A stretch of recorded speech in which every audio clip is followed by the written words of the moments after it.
নমস্কাৰ। জয় জয়তে আপোনালোকৰ শ্ৰীচৰণত প্ৰণিপাত জনাই আজিৰ ভিডিঅ'ৰ মাজলৈ আগবাঢ়িছোঁ। আজিৰ বিষয়ভাগ হ'ল শকুন্তলাৰ জন্ম ৰহস্য আৰু সাংসাৰিক জীৱন। প্ৰিয় দৰ্শক, মহৰ্ষি বিশ্বামিত্ৰই অৰণ্যৰ মাজত এগৰাকী স্বৰ্গৰ অপ্সৰা সুন্দৰীক লগ পোৱাত কামাতুৰ হৈ পৰিল। বিশ্বামিত্ৰই অপ্সৰাগৰাকীক আলিংগনৰ প্ৰস্তাৱ দিলে। স্বৰ্গৰ অপ্সৰাগৰাকীৰ নাম আছিল মেনকা। মহৰ্ষি বিশ্বামিত্ৰৰ প্ৰস্তাৱ নাকচ কৰিলে অভিশাপ দিব বুলি ভাবি প্ৰস্তাৱ মানি ল'বলৈ বাধ্য হ'ল। দুয়ো শৃংগাৰ কৰি এটি সন্তান ভূমিষ্ঠ কৰাই মহৰ্ষি বিশ্বামিত্ৰ তপস্যাৰ অৰ্থে দূৰলৈ গুচি গ'ল। মেনকা অপ্সৰাৰ স্বৰ্গলৈ উৰা মাৰিলে। নাম পালে মহৰ্ষি বিশ্বামিত্ৰ, কাম কৰিলে পাষণ্ডৰ দৰে। অৰণ্যৰ মাজত শিশুটিক পেলাই দুয়ো নিৰুদ্দেশ হ'ল। অকণমানি শিশুৰ কৰুণ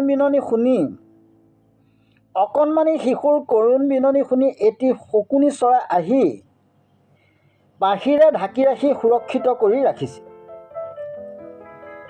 যিকোনো প্ৰকাৰেই শকুনি চৰাইটিয়ে আহাৰ খুৱাই লালন পালন কৰিছিল। সেই অৰণ্যৰ মাজত কণ্বমুনিৰ আশ্ৰম। মুনিয়ে মাজে সময়ে শিশুৰ কৰুণ বিননি শুনা পায়। এদিন কণ্বমুনিয়ে কান্দোনৰ অনুসৰণ কৰি শিশুটিৰ ওচৰত উপস্থিত হ'ল। দেখা পালেই এটি শকুনি চৰাই শিশুটিক আহাৰ খুৱাই আছে। মুনিক দেখি চৰাইটিয়ে মুনিৰ ভৰিত ধৰি শিশুটিক নিবৰ বাবে প্ৰাৰ্থনা জনালে। মুনিয়ে চৰাইটিৰ অন্তৰ কথা বুজি পায় শিশু কন্যাটিক কোলাত লোৱাত শকুনি চৰাইটোৱে কান্দি কান্দি উৰা মাৰিলে।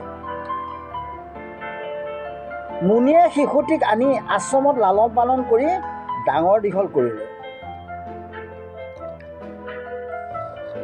কণ্বমুনিয়ে শিশুটিৰ নাম থলে শকুন্তলা, কাৰণ শকুনি চৰাইটিয়ে মাতৃধৰ্ম পালন কৰিছিল, সেইবাবে নাম থলে শকুন্তলা। শকুন্তলাৰ ৰূপে গুণে অতুলনীয়। প্ৰিয় দৰ্শক, এদিনৰ কথা কণ্বমুনিয়ে শকুন্তলাক ক'লে, মোৰ অতি মৰমৰ অতি চেনেহৰ শকুন্তলা, মই তপস্যাৰ অৰ্থে কিছুদিনৰ বাবে দূৰলৈ যাম। তুমি ভালকৈ থাকিবা, আশ্ৰমখন ধুনীয়াকৈ পালন কৰিবা। পিছদিনা কণ্বমুনি তপস্যাৰ বাবে বিদায় ল'লে। মুনিৰ অনুপস্থিত আশ্ৰমখন শকুন্তলাই নিয়াৰিকৈ পালন কৰিছিল। আশ্ৰমখনৰ ফুলৰ গোন্ধ ধূপৰ গোন্ধই আমোল মোলাই থাকে। আশ্ৰমত কোনো কাৰণত অশুভ শক্তি প্ৰৱেশ কৰিব নোৱাৰে। প্ৰিয় দৰ্শক, এদিনৰ কথা চন্দ্ৰবংশীয় অত্ৰি ৰজাৰ পুত্ৰ দুষ্মন্ত ৰজা মৃগয়া কৰিবলৈ অৰণ্যত প্ৰৱেশ কৰিলে। অৰণ্যৰ মাজে মাজে ঘূৰি ফুৰোঁতে ফুলৰ গোন্ধ ধূপৰ গোন্ধই আকৰ্ষণ কৰিছিল। সেই গোন্ধ অনুসৰণ কৰি আশ্ৰমত প্ৰৱেশ কৰিলে। ৰজা আশ্ৰমত প্ৰৱেশ কৰাত শকুন্তলাই ৰজাৰ শ্ৰীচৰণত সেৱা জনাই আসন গ্ৰহণ কৰিবৰ বাবে অনুৰোধ কৰিলে। শকুন্তলাই ৰজাক সেৱা শুশ্ৰূষা কৰিলে। সেই সেৱাত ৰজা আনন্দিত হ'ল। ৰজাই শকুন্তলাৰ ৰূপ গুণত মুগ্ধ হৈ বিয়াৰ প্ৰস্তাৱ দিলে।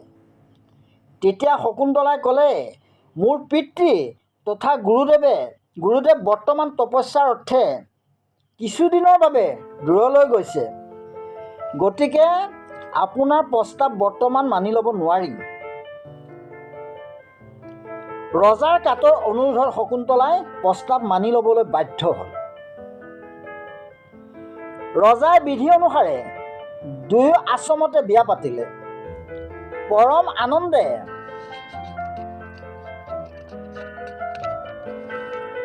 আশ্ৰমত কিছুদিন কটোৱাৰ পিছত ৰাজকাৰ্যৰ লেঠাত ৰজা ৰাজধানীলৈ যাবলগীয়াত পৰিল। বিদায় পৰত স্মৃতি চিহ্নস্বৰূপে হাতৰ আঙুঠিটো ৰজাই ৰাণীক দি দিলে।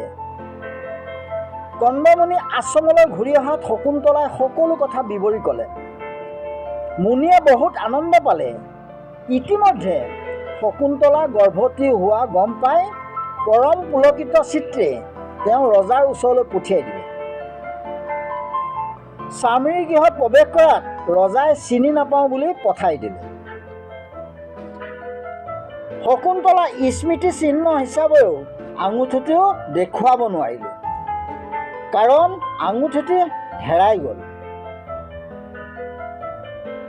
ৰজা দুষ্মন্তই পাহৰি যোৱা, আঙুঠি হেৰাই যোৱা, ইয়াৰ আঁৰত দুৰ্বাসা মুনিৰ অভিশাপ শকুন্তলাৰ গাত আছে।